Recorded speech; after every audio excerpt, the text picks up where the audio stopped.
नर्मदे हर जय रामकृष्ण हरि।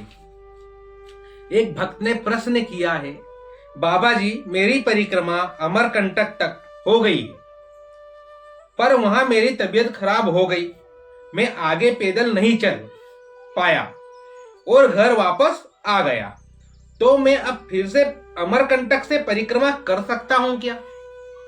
ये प्रश्न एक भगत जी ने किया है।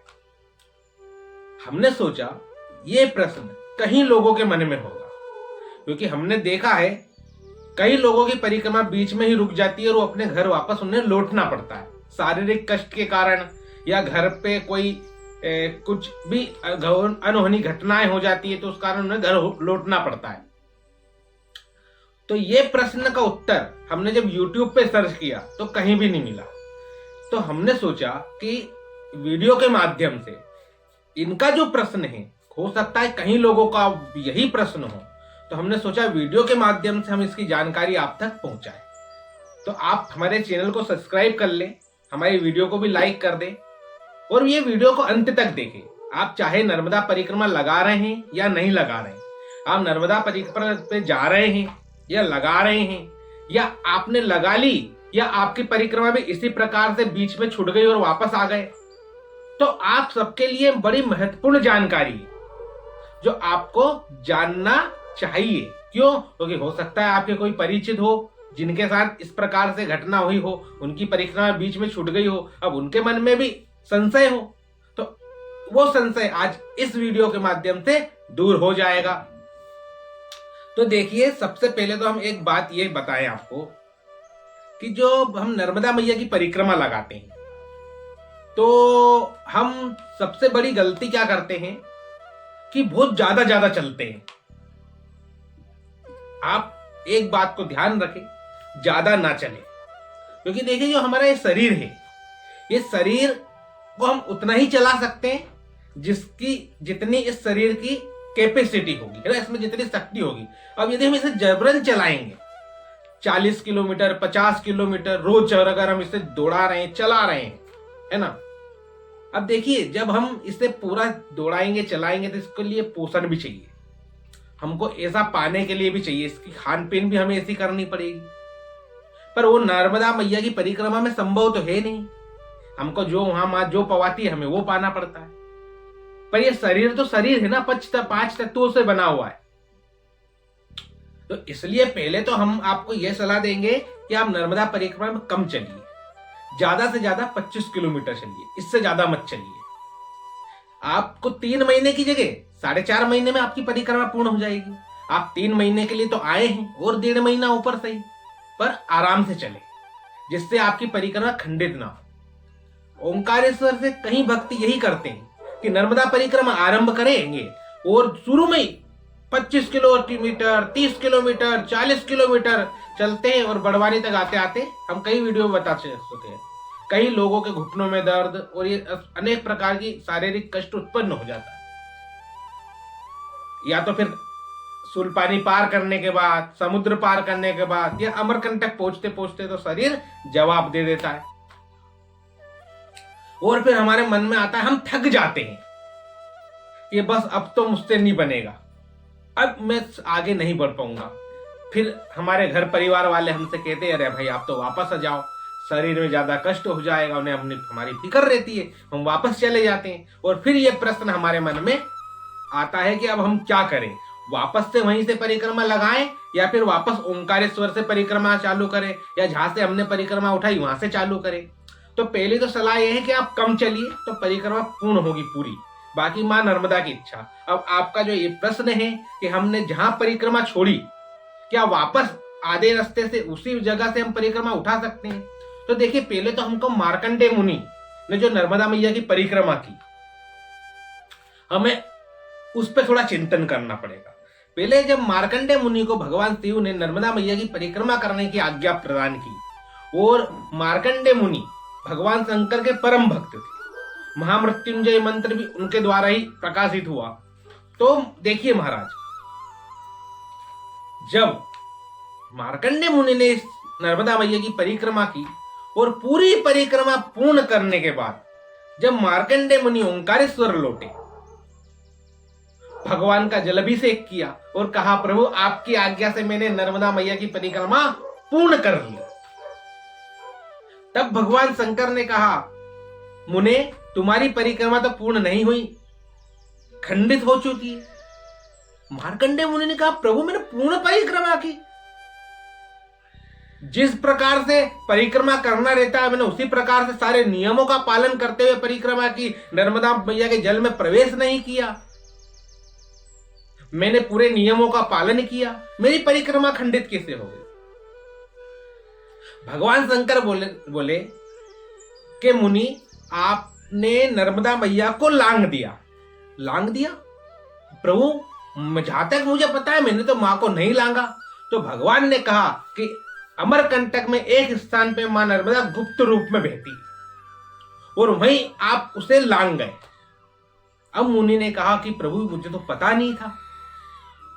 पर भगवान ने कहा नहीं, पर माता को लांगा है इसका मतलब आपकी परिक्रमा खंडित हो गई, अब क्या किया जाए? तो मार्कंडेय मुनि से भगवान ने किया, वापस से परिक्रमा लगाओ।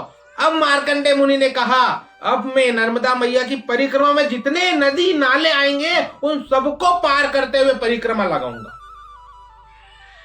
मैं नर्मदा मैया की परिक्रमा सूर्योदय के बाद आरंभ करूंगा, सूर्य अस्त के बाद सूर्य अस्त से पहले ही विश्राम दे दूंगा। नर्मदा तट पे बैठकर मैं भजन साधन करूंगा, तपस्या करूंगा पूरे उन्होंने, और फिर वापस से परिक्रमा लगाई।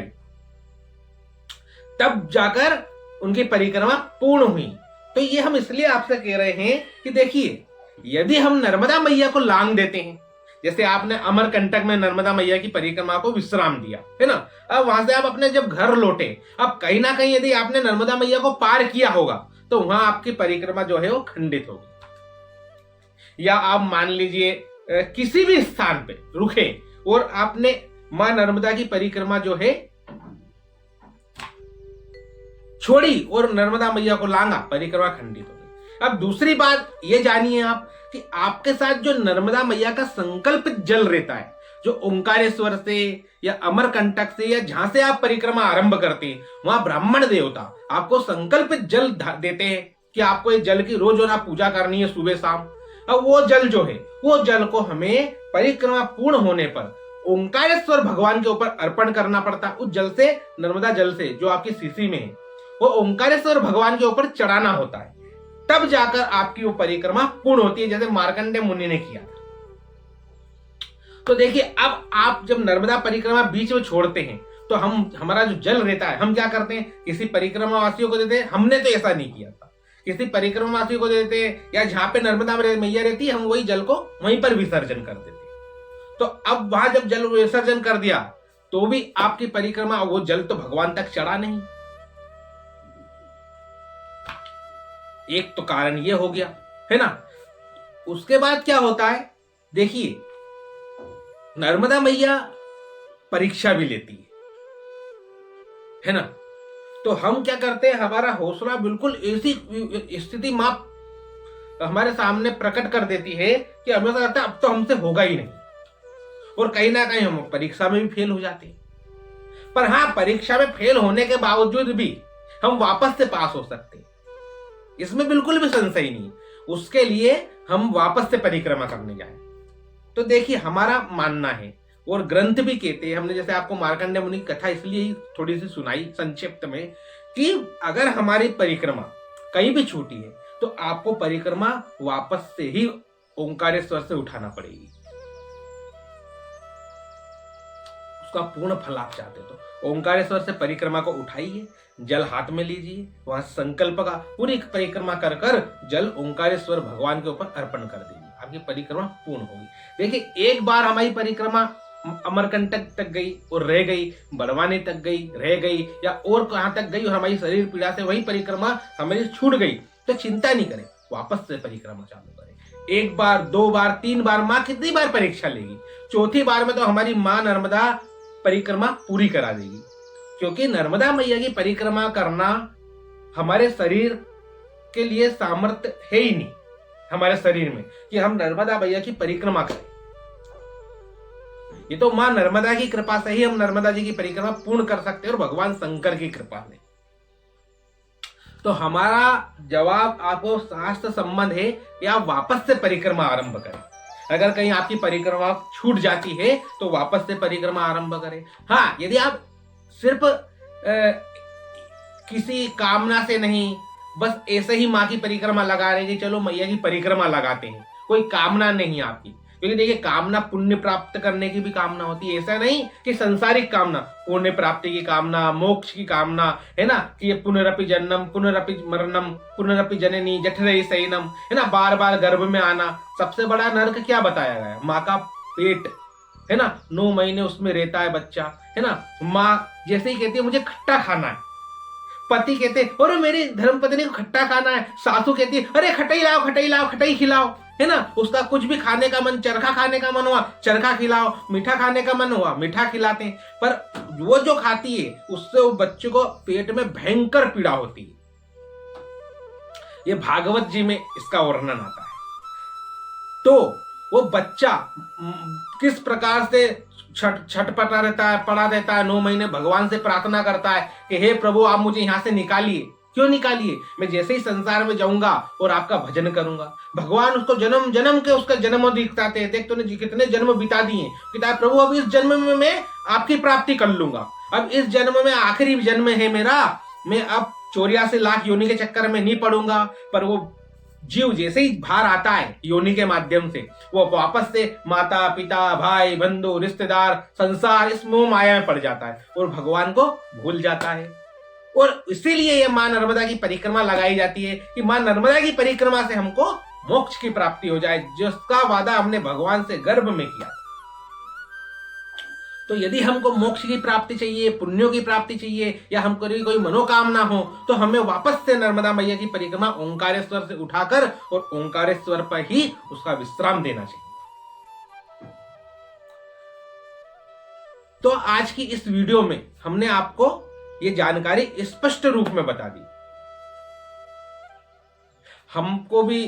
हमने ये इसकी जानकारी एक बार हमने हमारे गुरुजी से भी फोन लगा के पूछी, जो दंडी स्वामी है, परम पूज्य जो द्वारका पीठ के शंकराचार्य भगवान है, उनके शिष्य हैं हमारे महाराज जी दंडी स्वामी। हमने उनसे जानकारी ली अभी फोन लगाकर आधे घंटे पहले। उन्होंने भी कहा कि नहीं, नर्मदा परिक्रमा अगर बीच में कहीं रह गई है तो वापस ओंकारेश्वर से ही आप उसको आरंभ करो और ओंकारेश्वर में ही आप उसको पूर्ण करो। तो महाराज जी का भी यही आदेश था। आपका जो ये प्रश्न है कि बाबा जी नर्मदा परिक्रमा ओंकारेश्वर तक गए हैं और वहां शारीरिक कष्ट होने से हम घर आ गए हैं, तो अब क्या ओंकारेश्वर में ही परिक्रमा जाकर वापस आरंभ करें? तो नहीं, वापस आप ओंकारेश्वर जाए, अमरकंटक नहीं जाए। ओंकारेश्वर जाए, कुछ गलती हो जाती है बोलने में, ओंकारेश्वर जाए और वापस ओंकारेश्वर से नर्मदा परिक्रमा को आप आरंभ करें। यह प्रश्न कई लोगों का होगा,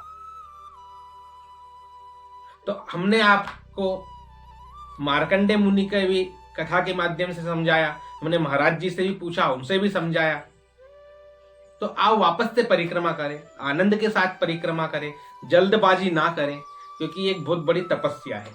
अब देखिए एक और हम आपको बात बता दें, यदि नर्मदा मैया की ये जो 3000 प्लस किलोमीटर की परिक्रमा, अब तो ये मान के चलिए 4000 किलोमीटर हो गई है, क्योंकि इतने जो है अब बांध बन चुके हैं, है ना, डैम बन चुके हैं। तो आप क्या करें? आप उत्तर वाहिनी परिक्रमा करें। उत्तर वाहिनी परिक्रमा जो मंडला से होती है, उसके ऊपर हमने संपूर्ण जानकारी हमारी वीडियो यूट्यूब चैनल पर जाइए, मंडला से उत्तर वाहिनी परिक्रमा होती है, उसकी संपूर्ण जानकारी हमने आप डाली है वीडियो में। आप वो ये नहीं कर सकते तो ओंकारेश्वर में पंचकोसी मां नर्मदा की परिक्रमा होती है, नेमावर में नर्मदा मैया की पंचकोसी परिक्रमा होती है। कई स्थानों पर मां नर्मदा की जबलपुर हो गया, मां नर्मदा की पंचकोसी परिक्रमा होती है। उसका भी फल आपको मां नर्मदा की जो परिक्रमा आप 3500 किलोमीटर की लगा रहे हैं, जो फल उसमें मिलता है वही फल आपको पंचकोसी और उत्तर वाहिनी परिक्रमा में भी मिल जाता है भक्तों। और देखिए हम आपको सही मायने में बताएं तो हमको महाराज जी ने बताया कि जो 3500 प्लस किलोमीटर की जो ये परिक्रमा है ना, ये पहले सिर्फ महात्मा होनी करते थे। महात्मा जो वैरागी संत हैं, महात्मा हैं, है ना, वो लोग करते थे। और जो ये उत्तर वाहिनी परिक्रमा, ये जो पंचकोसी परिक्रमा बनाई गई है, ये गृहस्थ लोगों के लिए बनाई गई है, क्योंकि गृहस्थ जो है इतना समय नहीं निकाल पाते। है ना।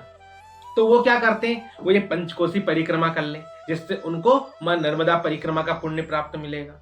वो उत्तर वाहिनी परिक्रमा कर लें, जिससे उनको मां नर्मदा की संपूर्ण परिक्रमा का फल प्राप्त हो जाएगा। देखिए अभी कितने, एक अजय हुड्डा यूट्यूबर थे, उन्होंने नर्मदा मैया की परिक्रमा की, रास्ते में उनके पैर में समस्या हुई, अब वो उनके पूरे परिवार के साथ ही वापस चले गए नर्मदा परिक्रमा छोड़कर। उनको ये करना था, उनकी धर्म पत्नी को और उनके बालक को कहते आप पूरी परिक्रमा लगाओ, और वो वापस चले जाते, कम से कम बच्चे की और उनकी धर्म पत्नी की परिक्रमा पूर्ण हो जाती, क्योंकि नर्मदा मैया साथ रहती है, बिल्कुल भी डर वाली बात नहीं। ऐसे ही हमने एक और भक्त की देखी, जो वो भी यूट्यूब पे परिक्रमा की वीडियो बना रहे हैं, उनका नाम है शायद नवल किशोर जी। वो उनकी धर्म पत्नी के साथ परिक्रमा कर रहे हैं। अभी थोड़ी देर पहले हमने देखा कि उनकी पुत्र की याद में बहुत रो रहे थे, कि उनका जो पुत्र है राघव नाम है, तो वो उसको घर छोड़कर आए हैं, अब उसकी याद आ गई, बहुत रो रहे हैं और कह रहे थे कि हमारा पुत्र हमसे ज्यादा तपस्वी त्यागी तो वो है, अब हम कैसे आगे की मां नर्मदा आप ही हमसे आगे की परिक्रमा लगाओ, अब हमारे पुत्र की बहुत याद आ रही है। तो इसलिए मां नर्मदा ने यह प्रावधान रचा है कि जो गृहस्थ है, जो पुत्र के, पिता के, पत्नी के संसारिक बंधों में बंधे हुए है ना, उनके लिए बड़ी कठिन है। इसलिए उन गृहस्थ लोगों के लिए ये जो उत्तर वाहिनी परिक्रमा है, जो ये पंचकोसी परिक्रमा है, ये वो लगाएं, उससे उन्हें संपूर्ण फल प्राप्त होगा। हाँ, और जिसके ऊपर मां नर्मदा की कृपा है, वो नर्मदा मैया की पूर्ण परिक्रमा लगाए, उसमें हमारी कोई मनाही नहीं है। पर हाँ, कोई दिक्कत है, कोई आपको कठिनाई है, तो आप पंचकोसी और उत्तर वाहिनी नर्मदा परिक्रमा लगाएं। अभी उत्तर वाहिनी परिक्रमा जो है अभी मार्च से चालू हो जाएगी, आप वो लगाइए। आपको ये वीडियो कैसी लगी आप हमें कमेंट बॉक्स में जरूर बताएं, और आपके मन में जो भी प्रश्न हो, देखिए जैसे इन प्रभु जी ने प्रश्न किया है ना, इस प्रश्न का जो हमने उत्तर दिया है, इससे ना जाने कितने लोगों के मन में ये प्रश्न होगा, उनको भी इस वीडियो के माध्यम से उत्तर मिल गया। ठीक है, आप इस वीडियो को शेयर करें, देखिए आपके एक शेयर से किसी के प्रश्न का उत्तर मिल जाएगा। और देखिए परहित सरस धर्म नहीं भाई, सबसे बड़ा धर्म यही है कि किसी की मदद हो जाए हमारे माध्यम से। तो आप इस वीडियो को शेयर अवश्य कीजिए, आप हमारे कमेंट में प्रश्न जरूर कीजिए। आपके प्रश्न सिर्फ आपके नहीं है भक्तों, वो ना जाने कितने भक्तों के मन में वो प्रश्न होगा, इसलिए आप कमेंट बॉक्स में जरूर प्रश्न कीजिए। जो प्रश्न आपके मन में हो, छोटो से बड़ा जो भी प्रश्न जरूर करें, हमारा जैसा सामर्थ्य होगा ग्रंथों के हिसाब से, है ना, हम जो गुरुजनों के से पूछकर और आपको उसका उत्तर जरूर देंगे। मां नर्मदा ने हमको आप लोगों की सेवा में इसलिए उनके चरणों में बिठा रखा है। तो आप इस वीडियो को शेयर करें, कमेंट करें और हमारे चैनल को सब्सक्राइब भी जरूर करें। आप सभी भक्त ने बहुत धैर्य पूर्वक हमारी पूरी वीडियो को सुना, उस पर चिंतन करें, मनन करें। आप सभी को बहुत बहुत साधुवाद हमारी पूर्ण वीडियो देखने के लिए। आप सभी को हमारा नर्मदे हर, कष्ट हर, दुख हर, दारिद्र हर, और सब भक्तों की मनोकामना पूर्ण कर। नर्मदे हर।